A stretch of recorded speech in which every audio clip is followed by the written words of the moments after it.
Good evening, my name is Ansh, I am from X1 and today my task is 7.1 PCD, and in this task my task is automated backend testing. In this task I will test my backend application 2.2 task.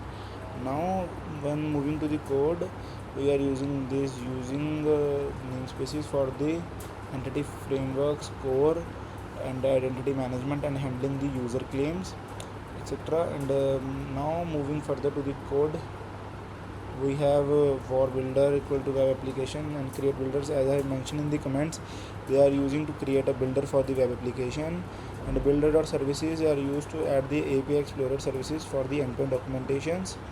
And the war API is equal to builder build, it will build the application and uses the HTTP redirections forces from the HTTP and HTTP to HTTPS. And we are using war commands like id1 left, id2 for right, and this contains the move related commands name. And now moving to the war move commands equal to new hash set. It defines the array for the valid move command like left, right and move. Now defining the default map size, we are taking the default map size equal to 50, and war robot equal to new robot map size equal to 50. A robot map object stores the current size of the robot map grid. And in the further code, we have some endpoints for all the robot commands like slash robot commands and slash robot commands for getting all the robot commands. For moving, we will add slash move, and by this specific id we can endpoint to get the specific id we can slash id instead of move. And for the new command, we will do a post, as we can see in my code.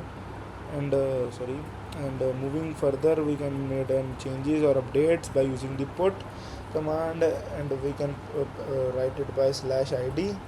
So in which id we want to change or update something, as we have doing this 2.2 backend task.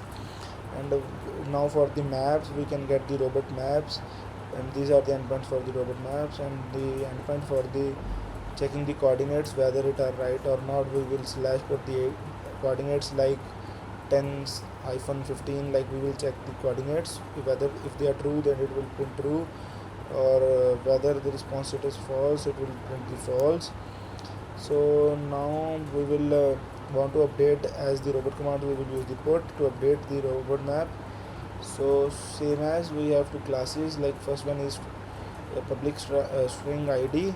It is for the unique identifier for the commands, and second one is the public string name of the command. Now for the maps, we only have a size robot map. Now we will run this code, and this task is for the automatic backend testing. Now we will test all the test cases by using these endpoints.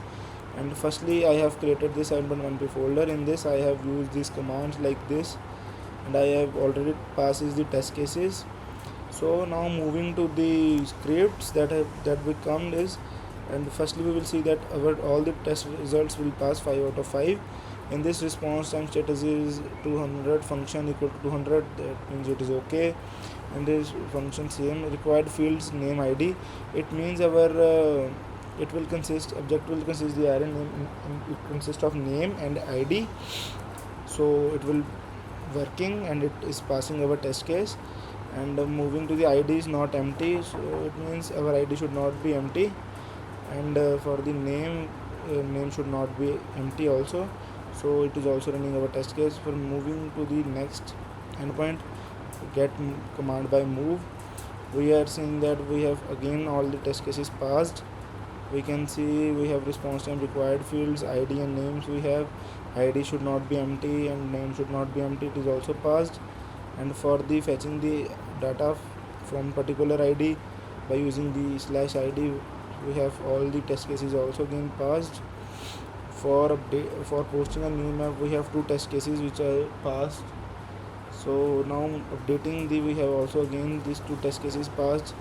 For the robot map size, we have these 4 test cases that we have passed. Response has to be data fields means, and the size of the non-negative integer, size is a non-negative integer, means we have 50 size as we show in the code.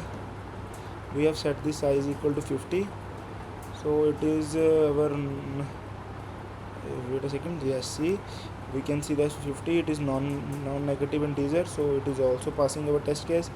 As like as if we passing the coordinates and check the coordinates, it will print verify the boolean value is expected format in the schema, like we are putting the value like in a correct way, like 10-15, so it is a correct and passing our test cases. And some test cases are like more than 200 ms, so it is also passing. For this we have robot command put to update a robot map, so it will check the response as required fields we have, so that's why it is passing our test case.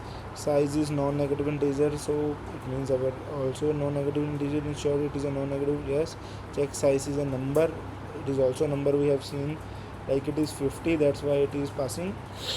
So it means our all test cases are passed. So now next in this code we have to set up an environment that I have already set up in the task for previous task and this task also. So I have set up the API host as a default, as a initial value it prints the localhost, and the port is for the localhost port number, that is 5018. As you can see in my port, it is when I run this code I also have the port number 5018. So now I will show in my collection I have used this. So API host port / robot commands, this is the localhost and this is the port number, and then if we run it, see, we again get the 200. It means they are working. That environment I have already created. See, can see we are using 7.1p environment that we have created. It is working successfully, means this is my task is working. API host as localhost and port for the port number, as we can again see the environment. So, and we can add some other variables like different for this, like we can name any for the something like local host again. So again localhost, so we can add this, as we can add this, so we can add multiple other variables in the environment. So it is my task 7.1. Thanks.